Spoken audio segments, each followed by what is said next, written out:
Well, dear students, good afternoon. Myself, Dr. Ashish Dal, Associate Professor in Chemistry, SET, RN Ruia Government College, Ramgarh Shekhawati, district Sikar, Rajasthan. बच्चों, BSc part second कार्बनिक रसायन organic chemistry में हम next unit start कर रहे हैं, that is carboxylic acids. It's a very very interesting topic. Carboxylic acids आप लोग 11th क्लास से पढ़ते हुए आते हैं, राइट? और वहां पर आप कार्बोक्सिलिक एसिड्स में पढ़ते हैं कॉमनली एक तो फॉर्मिक एसिड और एक एसिटिक एसिड, राइट? इसके अलावा 12th स्टैंडर्ड में आपने कार्बोक्सिलिक एसिड के साथ साथ derivative of carboxylic acids, carboxylic अम्लों के व्युत्पन्न, इसके बारे में भी काफी विस्तार से आपने अध्ययन किया है। मैं आपको थोड़ा सा इसमें बता दूं कि कार्बोक्सिलिक अम्लों के जो व्युत्पन्न हैं, पहला इसमें एग्जांपल है एसिड हैलाइड, एसिटिल क्लोराइड, दूसरा है एसिटेमाइड, तीसरा इसमें है एसिटिक एनहाइड्राइड और चौथा इसके अंदर होता है, चौथा इसका है एस्टर्स, इथाइल एसीटेट। इसके बारे में आपने बहुत डिटेल में 12th क्लास में, 11th क्लास में आपने इनका अध्ययन किया है। नाउ बेटा, इसमें बीएससी पार्ट सेकंड में, राइट, मैं इस बात की कोशिश कर रहा हूं कि मैं बिल्कुल सिस्टमैटिक तरीके से, क्योंकि it's a very very important and common lecture है ना, ये इसका जो फर्स्ट पार्ट है ये बहुत ही महत्वपूर्ण है और एक चैप्टर की शुरू करने के लिए हमें क्या चीजें समझनी है, इस बात को मैंने इसमें डिटेल में एक्सप्लेन किया है। So we start BSc part second organic chemistry carboxylic acids. देखो बेटा, एल्केन्स हम पढ़ते हैं मीथेन एंड इथेन।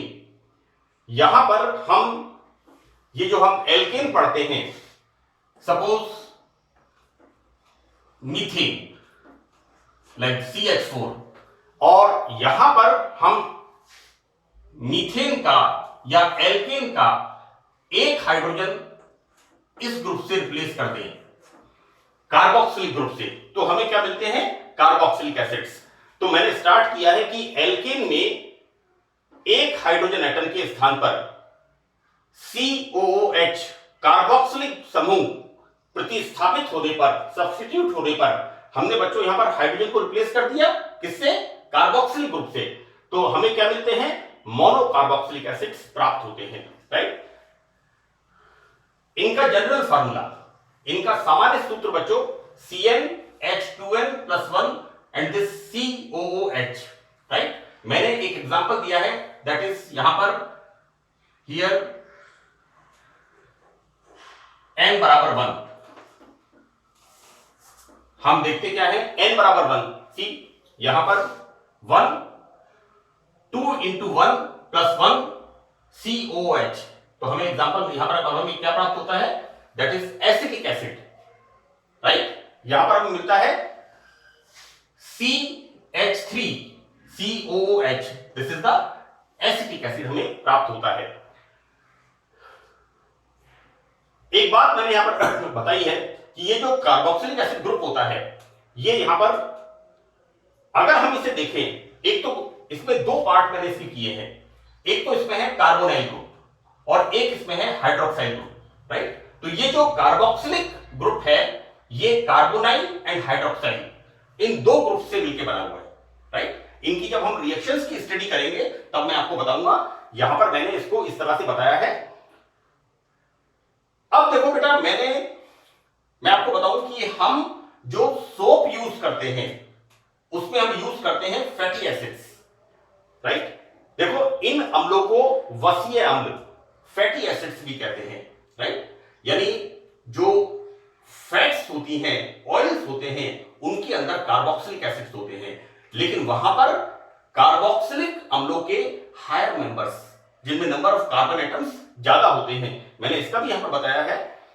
तो इन अम्लों को फैटी एसिड्स भी कहते हैं। इनके उच्चतर सदस्य हायर मेंबर्स, यहां हायर मेंबर से मतलब है जिनमें कार्बन की संख्या ज्यादा होती है, right? These are the higher member of fatty acids, carboxylic acids. तो ये जो हायर मेंबर्स होते हैं, दीज आर द ट्राइग्लिसराइड्स के रूप में फैट्स एंड ऑयल में पाए जाते हैं। देखो बेटा, 3 एसिड्स हैं, राइट? मुझे याद है जब मैं पढ़ता था तो मुझे इनके फॉर्मूले याद नहीं होते थे, तो मैं इससे पहले झुंझुनू में एक बड़ा कॉलेज है, Seth Motilal PG college, I was there. वहां पर मेरे साथी थे OP Sharma, doctor OP Sharma, तो मैंने उनके नाम से बनाया हुआ है OPS, right? OP Sharma commerce में लेक्चरर थे, कॉमर्स में एसोसिएट प्रोफेसर थे, उनके नाम से मैंने इसको याद किया हुआ है OP Sharma, that is OPS. O का मतलब ऑलिक एसिड, पी का मतलब पाल्मिटिक एसिड, एंड एस का मतलब स्टीरिक एसिड, राइट? और इनके फार्मूले देखो बेटा, सूत्र जो आपको याद करना है, this is OPS, oleic acid, palmitic acid and stearic acid. Steering होता है ना, स्टीयरिंग, उससे स्टीरिक एसिड, राइट? ऑयल से ऑलिक एसिड, राइट? एंड हम बच्चों, नाम क्या है, बड़ी दिक्कत आती है कई बार याद करने में। मैं जब पढ़ता था तो मुझे जैसे नीम का botanical name as a director indica, तो मैंने उसको याद कर लिया as a director of India. एक फाइलम था सिलेंट्रेटा, उसके सब फाइलम मुझे कभी याद नहीं होते थे। आप याद करने के लिए हमें याद होना चाहिए, हमारा मकसद है लर्निंग, और उसके लिए हम क्या है, कुछ ट्रिक्स को अडॉप्ट कर लेंगे। लाइक जैसे मैंने आपसे कहा सिलेंट्रेटा, उसके सब फाइलम मुझे याद नहीं होते थे। मैं when I was in the 9th standard, तो एक शॉप का नाम था जहां पर कपड़ों पे रफू करते थे, कपड़ों को इतना बारीकी से रफू करते थे कि पता नहीं लगता था कि वो कपड़ा वहां से कट लगा हुआ है। उसका शॉप का नाम था हरी सिल्क आर्ट, और मैं आज भी उसको नहीं भूला कि सिलेंट्रेटा के जो सब फाइलम है वो है हाइड्रोजोआ हरी, साइफोजोआ सिल्क, एंथोजोआ आर्ट। तो हाइड्रोजोआ, साइफोजोआ, एंथोजोआ। एनीवे, मेरा जो मकसद आपको बताने का है, this is the doctor OP Sharma, oleic acid, palmitic acid and stearic acid, right? देखो बेटा, एक सबसे कॉमन चीज क्या है कि यहां पर कार्बोक्सिलिक एसिड सबके अंदर है, राइट? अब देखो बेटा, सी और एच है ना, तो देखो बेटा मैंने क्या कर रखा है इसमें, सबसे पहले बीच का लिखा 31, इसमें 2 जोड़ा 33 और इसमें 2 जोड़ा 35, 31 33 35। हाइड्रोजन की समस्या दूर हो गई। और 17 15 17, हमेशा मुझे ये फॉर्मूले याद रहते हैं, OPS. Anybody will ask, write down examples of fatty acids, these are the, I remember always, OP Sharma, OPS, oleic acid, palmitic acid and stearic acid, right? और सबसे बड़ी चीज क्या है, oleic acid C17, right? This is palmitic acid C15 and stearic acid C17। और यहां पर 31 याद रखता हूं सिर्फ बीच का, पी का 31, फिर ओ में 33, और 33 क्या, हाइड्रोजन, और सल्फर में, स्टीरिक एसिड में 35। तो you always remember 3 fatty acids, क्योंकि कभी भी किसी इंटरव्यू में आपसे पूछ सकते हैं, आप किसी डिटर्जेंट में, किसी सोप, बच्चों बहुत ही वास्ट एरिया है केमिस्ट्री का, केमिस्ट्री में ड्रग्स हैं, डाइज हैं, पेंट्स हैं, and you know soap industry, cloth fabrics industry, यानी केमिस्ट्री का is a wide scope, chemistry का इतना बड़ा स्कोप है। तो ये छोटे छोटे चीजें हैं कि आप अपनी मेमोरी में किस तरह से उनको याद रखें। That is OP Sharma, oleic acid, palmitic acid, stearic acid. यहां पर इसका याद रखो आप, C15, इसका 17, C17, इसका C17, और यहां पर इसका C31, ऊपर वाले में 2 जोड़ दो C33, और नीचे वाले में 2 जोड़ दो C35, राइट? तो this is the formula of oleic acid, palmitic acid, stearic acid. और बेटा ये क्या होता है कि जो कैस्टर ऑयल होता है, अरंडी का तेल, सब जानते हैं हम लोग, एज ए मेडिसिनली भी इसको यूज करते हैं टू रिमूव कॉन्स्टिपेशन, कब्ज वगैरह जिनको हो जाता है तो कैस्टर ऑयल देते हैं जनरली, है ना। मैं आपको एग्जांपल बता रहा हूं बेटा। और इसके अलावा जो तिल्ली का तेल होता है या ग्राउंडनट ऑयल होता है, उन सब के अंदर ये fatty acids, oleic acid, palmitic acid and stearic acid, right, इनका यूज होता है। और फॉर्मूला मैंने आपको बता दिया।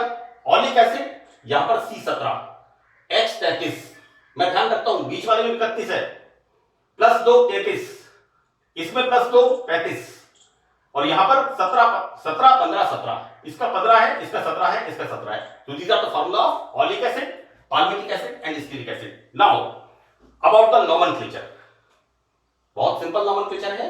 आपने 12th स्टैंडर्ड में नोमेनक्लेचर के बारे में बहुत डिटेल में पढ़ा है। मैंने एक छोटा सा 4-5 लाइन का नोमेनक्लेचर के बारे में बताया है। कार्बोक्सिलिक एसिड्स के बारे में, it's a common introduction of IUPAC name of carboxylic acids. See, alkane, alkane में E, इस E को रिप्लेस कर दिया, किससे रिप्लेस कर दिया? ओइक एसिड से। तो यहां क्या बन गया? एल्केनोइक एसिड, ALKAN, E को हटा दिया, ओइक एसिड, तो नाम इसका पड़ा एल्केनोइक एसिड, राइट। ये मैंने कुछ कॉमन एग्जांपल्स, वैसे आप लोग बहुत डिटेल में बच्चों को पता है नोमेनक्लेचर के बारे में। Now you are studying in the 14th class, this is the part of 11th class और 12th क्लास, राइट। मैंने कॉमन चीज नंबर 1, HCOOH, 1 कार्बन, राइट। लाल चींटी को कहते हैं फॉर्मिका। लाल चींटी जब काट जाती है तो हमारी जलन होती है, रेडनेस होती है, वो किसकी वजह से होती है? फॉर्मिक एसिड की वजह से। तो इसका नाम पड़ा formic acid, and formic acid is the old name, right. और इसका IUPAC नेम क्या है बच्चों? एक कार्बन, मैथेन, E हटा के ओइक एसिड, मैथेनोइक एसिड।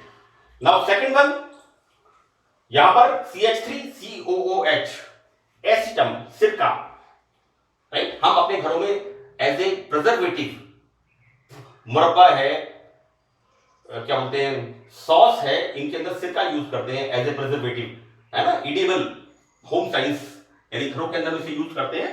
तो सिरके का हम कहते हैं एसिटम, राइट। और ये होता है एसिटिक एसिड सिरके में, तो नेम इसका पड़ा acetic acid. It is a old name, it is a tribal name. जैसे घर का नाम हमारा होता है, किसी का नाम किट्टू होता है, किसी का नाम चिंटू होता है, राइट। और ऑफिशियल नेम सुनील है, प्रकाश है, व्हाटएवर इट इज। तो हमारा ऑफिशियल नेम इसका क्या हो गया? 1 2 HNE हटा के ओइक एसिड, एथेनोइक एसिड। 1 मोर, यहां पर सी 1 2 3 4, 4 कार्बन होते हैं।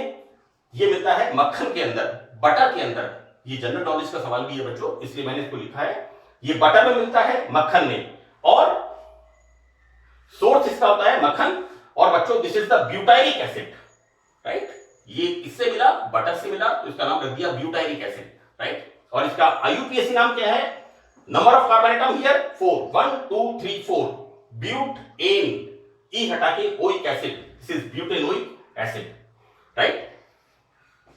So this all about the nomenclature. Now structure and bonding, it's very very important, right? हम जब इस चैप्टर को आगे प्रोसीड करेंगे, हम इस यूनिट को जब हम आगे पढ़ेंगे, तो यहां पर हमें स्ट्रक्चर एंड बॉन्डिंग इसको समझना डिटेल में बहुत जरूरी है बच्चों। मैंने कार्बोनाइल यौगिकों में भी कार्बोनाइल जो बॉन्डिंग थी एल्डिहाइड्स की और कीटोन्स की, उसको बहुत डिटेल में एक्सप्लेन किया था। कम से कम 1.5 लेक्चर में उसको मैंने शुरुआती लेक्चर्स के अंदर कार्बोनाइल समूह की जो संरचना और बॉन्डिंग, उसके बारे में मैंने एक्सप्लेन किया था। यहां पर हम क्या देखते हैं कि कार्बोक्सिलिक एसिड ग्रुप में 2 क्रियात्मक समूह, जैसा मैंने आपको ऊपर बताया, कार्बोनाइल एंड हाइड्रोक्साइल।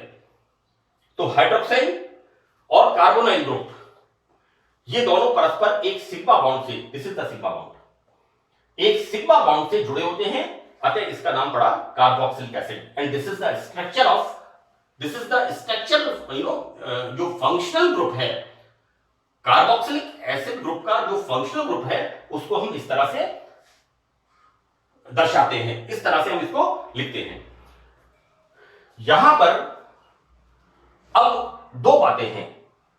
एक तो है कार्बोनाइल ग्रुप और एक होता है हाइड्रोक्साइल ग्रुप। तो देखो बेटा, यहां पर जो कार्बोनाइल ग्रुप होता है उसकी रिएक्शन कैसी होती है? न्यूक्लियोफिलिक एडिशन रिएक्शन, योगात्मक अभिक्रिया। राइट, मैंने एल्डिहाइड कीटोन्स में भी इसको बताया था। राइट, लेकिन यहां पर इस कार्बोनाइल ग्रुप के साथ हाइड्रोक्साइल ग्रुप जुड़ा हुआ है, इसलिए यहां पर इनकी रिएक्शंस थोड़ा डिफरेंट होती हैं। मैं आगे इसको बता रहा हूं आपको कि किस तरह से डिफरेंट होती हैं। यानी यहां पर कार्बोनिल समूह, कार्बोनिल ग्रुप की रिएक्शंस नहीं होती, अलग तरह की होती हैं। लेकिन हमें चैप्टर के शुरू में इसको समझना जरूरी है कि किस तरह से हम इनकी स्ट्रक्चर को बताएं, इसकी बॉन्डिंग को बताएं, क्योंकि स्ट्रक्चर और बॉन्डिंग का जब हमें पता होगा तब हम इनकी रिएक्शंस को आगे एक्सप्लेन कर पाएंगे। सी, यहां पर कार्बोनाइल ग्रुप का मेन फीचर, मुख्य गुण, एडिशन रिएक्शन। अब किस तरह से होती है बच्चों? This bond shifted here, obviously oxygen is more electronegative, तो यहां पाई बॉन्ड इधर शिफ्ट होंगे।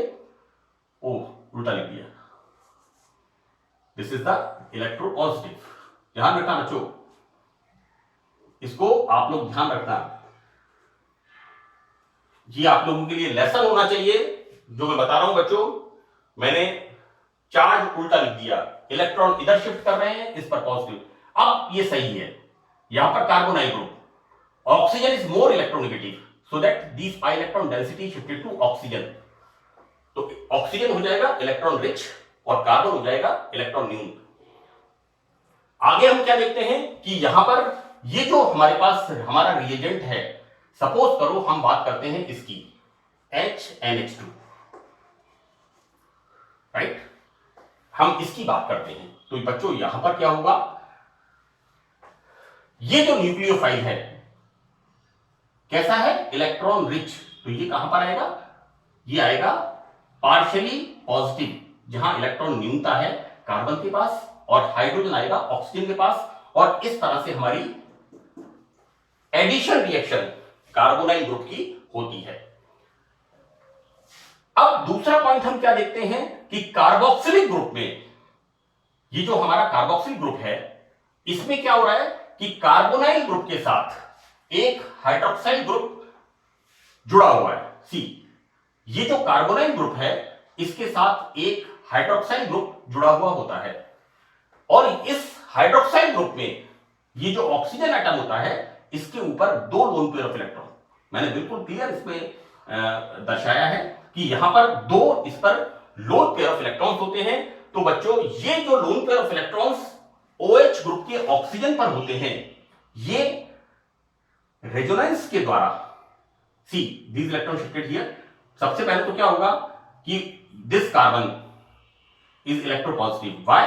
Because these electron shifted here, यहां पर जो पाई इलेक्ट्रॉन्स होंगे वो इधर शिफ्ट होंगे, और जब इसके ऊपर इलेक्ट्रॉन डेफिशिएंसी, इलेक्ट्रॉन न्यूनता आती है, तो बच्चों जो OH ग्रुप होता है, इस OH ग्रुप के ऊपर उपस्थित दो लोन पेयर ऑफ इलेक्ट्रॉन्स में से these shifted here, so that this deficiency comes here. यहां पर ये जो अनुनादी संरचनाएं मैंने लिखी हैं, इसके बताने के पीछे मेरा मकसद यह है कि जो कार्बन के ऊपर पॉजिटिव चार्ज आता है, इलेक्ट्रॉन न्यूनता आती है, किसकी वजह से? इस ऑक्सीजन की वजह से। उस कमी को, इलेक्ट्रॉन्स की कमी को OH ग्रुप के ऊपर उपस्थित युग्म इलेक्ट्रॉन काफी हद तक पूरा कर देते हैं। यानी यहां पर लिखा है मैंने कि अनुनाद द्वारा कार्बोनाइल कार्बन पर पॉजिटिव चार्ज समाप्त कर देते हैं। इस प्रकार न्यूक्लियोफाइल का कार्बन पर अटैक नहीं होता है, राइट। यहां पर बेटा कहने का मतलब यह है कि कार्बोनाइल ग्रुप तो मैंने कहा है, लेकिन यहां पर कार्बोनिल यौगिकों की तरह योगात्मक अभिक्रिया नहीं होती है, क्योंकि यहां पर कार्बोनिल ग्रुप के साथ जो OH ग्रुप लगा हुआ होता है, उसमें ऑक्सीजन के ऊपर जो दो लोन पेयर ऑफ इलेक्ट्रॉन्स होते हैं, इनमें से इस तरह से अनुनाद से, and this deficiency comes here, right. और बच्चों होता क्या है, जैसे ही इस ऑक्सीजन में डेफिशिएंसी आती है, दिस प्रोटोन इज रिलीज्ड, और प्रोटोन का निकलने का मतलब क्या हो गया? अम्लीय व्यवहार, acidic nature of carboxyl group. आगे हम देखते हैं कि यहां पर रिजल्टेंट परिणामतः OH ग्रुप की उपस्थिति के कारण कार्बोक्सिलिक समूह की रिएक्टिविटी कम हो जाती है, राइट?